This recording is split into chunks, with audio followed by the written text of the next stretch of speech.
we've reached a time where we need all your help, and we need every single citizen in the U.S. starting to talk to their lawmakers, their representatives, and their senators. To kind of put this in perspective, and I'm going to be talking about the debt, as you might imagine, the U.S. needs a competitiveness agenda. And if we take a look at what's happened over the last 20 years, 20 years ago, there were only about 1 billion active participants in the global economy, right? You think about it, it was really just the U.S., Western Europe, and Japan. Today, there are about 4 billion active participants in the global economy because we've added China, India, Russia, and CIS states, and other countries who have recognized that the key to prosperity for their citizens is to have a robust private sector. However, in the U.S., we still act like we did 20 years ago. There's things we need to do when it comes to debt, energy, infrastructure, math and science education, free trade, tort reform. There's a lot of things that we need to do, and we're still not addressing them. Now, by the way, that phenomenon of going from 1 billion to 4 billion participants in the global economy, a lot of people view as a threat. It is not a threat. This is a good thing. The more people we have thinking about how to make the world better, how to make it more productive so that people's standard of living goes up, the better it is for all of us. However, it does mean that we need to talk and think differently than we have in the past. The biggest item that we have to face as a country, the U.S., before we can address any of these things, is we have to address our debt. It's the number one issue that we have to concern ourselves with right now. Now, all of you know, or most of you do, that I was on the Simpson-Bowles Commission that recommended a $4 trillion reduction. Now, I'd have to say, participating on that commission was a huge eye-opener for me. The debt was something that I always complained about and said that we needed to do something. However, I had no idea, even as a CEO, how bad it was going to get over the next 10 years, largely because the baby boomer generation, my generation, is retiring. And when we look at Social Security, Medicare, Medicaid, our numbers swamp the system to a point where there's not enough tax revenue to be able to support it.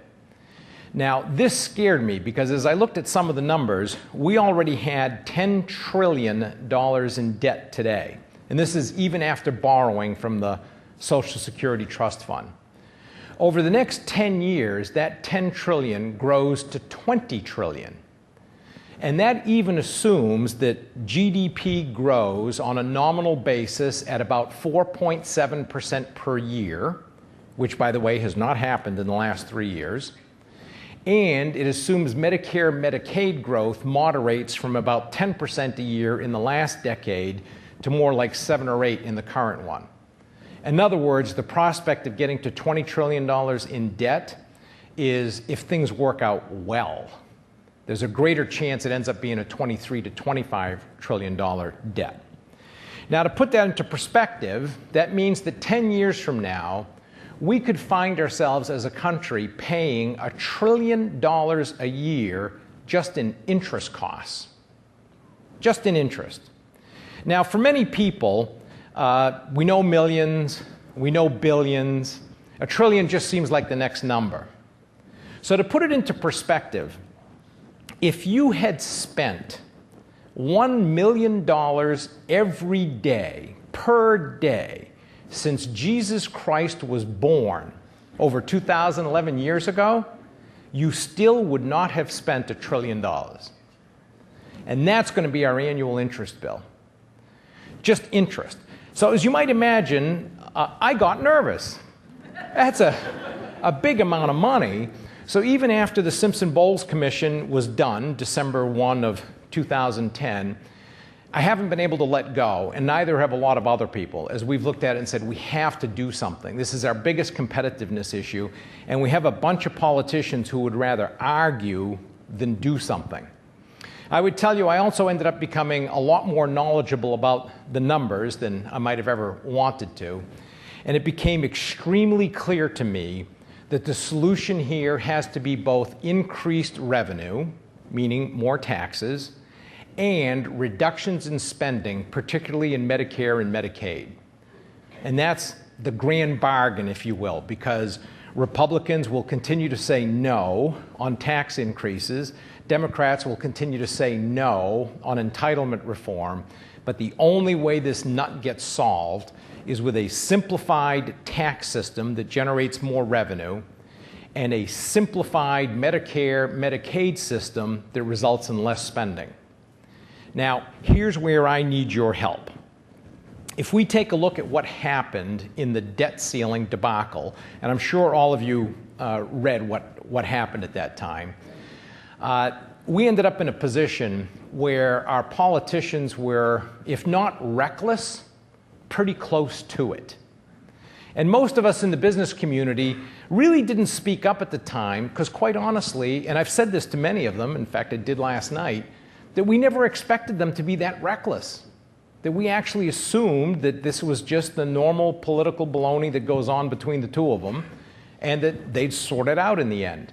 Well, in this case, they almost didn't, and you saw a crisis of confidence, not just in the US, but around the world, as people looked at it and said, do our politicians get it anymore? Do they even have the political will to get something done? Now, one of my learnings from having participated in this in the last couple of years is that our politicians are unlikely to move unless they feel a push from the voters.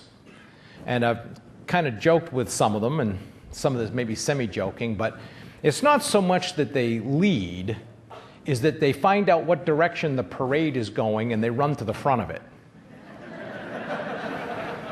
It's kind of an interesting phenomenon.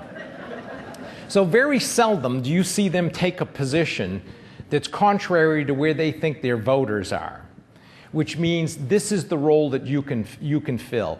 They need to hear from you. And the more they hear from you, the better. Because if they hear from you, this needs to get solved. You need to be more open-minded to get to a deal. You need to recognize that you're going to have to work together to get a deal, that it does involve both an increase in taxes and big reductions in entitlement spending, then they're not going to do anything. As long as they can stay in their position and feel like you're not going to punish them for it, then they'll continue to do it. And this is a time for every voter in the US, and I'm asking on all our Honeywell employees, to start reaching out to our politicians. And we're going to try to make it very easy for you. If you go onto our internal website today, you'll end up seeing how to reach your congressman and senator, who they are, how to contact them. And there'll be some talking points on suggestions in terms of what you want to tell them. That's only if you want to use it. You tell them what you want to tell them, but just in case it makes you feel better to have it, we want it available. Calling is best. The next is writing a letter and faxing it, because if you fax it, you don't have to go through all the anti-anthrax stuff that goes back to 9/11. I'm not kidding you. So you send an actual letter, it may be 6 weeks before they actually get it. You send a fax, they'll get it right away. Or feel free to do all of those things. Because the more they hear from you and the more they start to recognize that the parade is moving in a different direction, the more you're going to see them trying to run out and get in front of it. But this is going to be an important dynamic to getting this thing fixed, because we've got the fiscal cliff coming up sometime in the December, January, February timeframe, when the tax cuts expire, the sequestration begins, and the debt ceiling is likely to be hit again. So call it the triple witching hour.